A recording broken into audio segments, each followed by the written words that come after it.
Selamat pagi anak-anak. Apa kabar hari ini? Teacher harap semua dalam keadaan yang sehat walafiat. Hari ini kita akan belajar tentang menemukan dan mengidentifikasi ide pokok dalam suatu bacaan. Nah, sebelum kita mulai belajar, teacher minta anak-anak persiapkan diri terlebih dahulu. Ayo, siapkan buku pelajaranmu, boleh gunakan buku pena, boleh buku tema, boleh buku PR, dan buku yang lainnya. Dan juga jangan lupa alat tulismu. Lalu, mari kita belajar.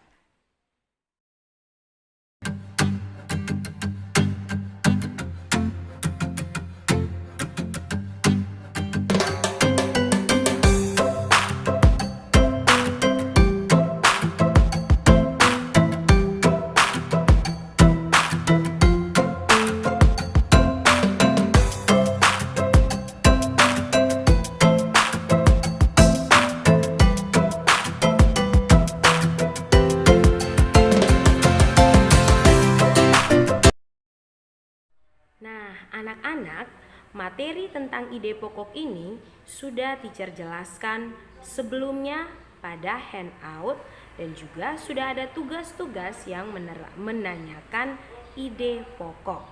Sekarang kita mengulangnya kembali. Mengapa kita perlu mengulang? Karena ide pokok ini harus benar-benar dipahami oleh anak-anak.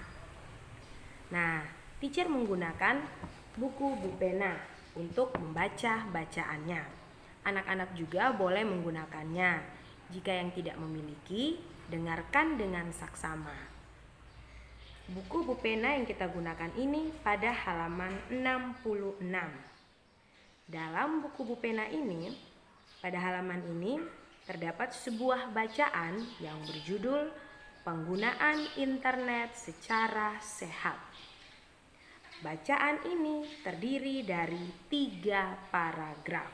Nah, kita sudah banyak belajar tentang paragraf di semester sebelumnya. Teacher harap anak-anak sudah bisa paham. Sekarang, teacher hanya akan membaca 1 paragraf saja, kemudian kita mencoba menemukan, mengidentifikasi ide pokoknya. Ayo, dengarkan bacaan dengan cermat.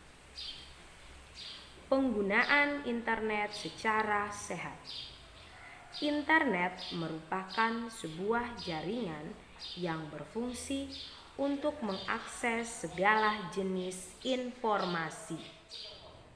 Saat ini, masyarakat Indonesia telah menggunakan internet dalam kehidupan mereka. Internet digunakan untuk bekerja, berkomunikasi, berbelanja, belajar, dan bahkan bermain. Nah, ini penggalan paragraf pertama.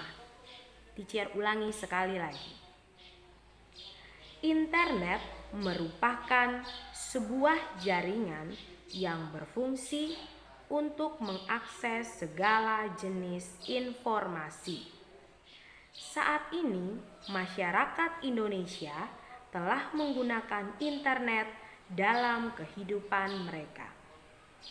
Internet digunakan untuk bekerja, berkomunikasi, berbelanja, belajar, dan bahkan bermain. Nah, sudah dengar semua anak-anak? Sekarang kita akan mulai menentukan ide pokok. Kemarin di handout teacher telah menjelaskan langkah-langkah dalam menemukan ide pokok. Ayo, ada yang ingat? Bagaimana langkah-langkahnya itu? Apa langkah yang pertama? Nah, anak-anak, langkah pertama dalam menemukan ide pokok, terlebih dahulu anak-anak harus mengetahui kalimat utamanya. Kalimat utama dalam sebuah paragraf biasanya terletak di awal atau di akhir paragraf. Sekarang anak-anak harus temukan manakah yang merupakan kalimat utama pada paragraf itu. Apakah ada di awal kalimat ataukah ada di akhir kalimat? Ayo, coba. Siapa yang bisa menemukannya? Baik. Kalimat utama dalam paragraf pertama ini terletak di awal kalimat yang berbunyi, internet merupakan sebuah jaringan yang berfungsi untuk mengakses segala jenis informasi. Teacher ulangi sekali lagi. Kalimat utama dalam paragraf ini terletak di awal kalimat yang berbunyi, internet merupakan sebuah jaringan yang berfungsi untuk mengakses segala jenis informasi. Sedangkan kalimat-kalimat lainnya merupakan kalimat penjelas yang menjelaskan fungsi-fungsi dari internet. Nah, bagaimana anak-anak? Sudah bisa paham kalimat utamanya? Oke, nah sekarang kita lanjut ke langkah berikutnya. Langkah yang kedua. Langkah yang kedua, setelah kita menemukan kalimat utamanya, kita coba membuat pertanyaan yang berkaitan dengan kalimat utama. Pertanyaannya harus gunakan kata tanya adik Simba. Jangan lupa ya anak-anak, kata tanya adik Simba. Dan ingat, pertanyaannya harus sesuai dengan kalimat utamanya. Ayo, coba buat dulu pertanyaannya.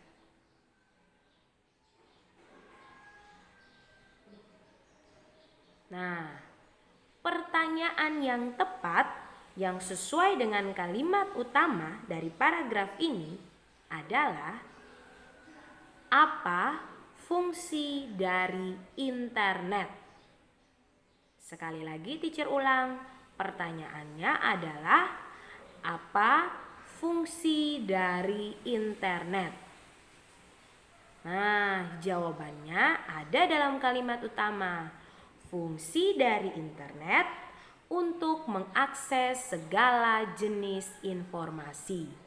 Ini artinya pertanyaannya dan kalimat utamanya berhubungan atau berkaitan, sehingga pertanyaannya tepat. Ya anak-anak, jika ingin membuat pertanyaannya setelah menemukan kalimat utama, pertanyaan itu harus sesuai dengan kalimat utama, atau pertanyaan itu memiliki jawaban di dalam kalimat utama. Sekarang kita lanjutkan ke langkah yang berikut. Langkah ketiga. Langkah yang ketiga, setelah kita membuat pertanyaan, kita mengubah pertanyaan tadi menjadi sebuah pernyataan. Teacher ulangi, langkah yang ketiga, kita mengubah pertanyaan menjadi sebuah pernyataan. Cara sederhananya, kita hilangkan kata tanyanya, yaitu kata apa, dan tanda bacanya, yaitu tanda tanya. Kita hilangkan keduanya. Maka pertanyaan tadi akan menjadi sebuah pernyataan.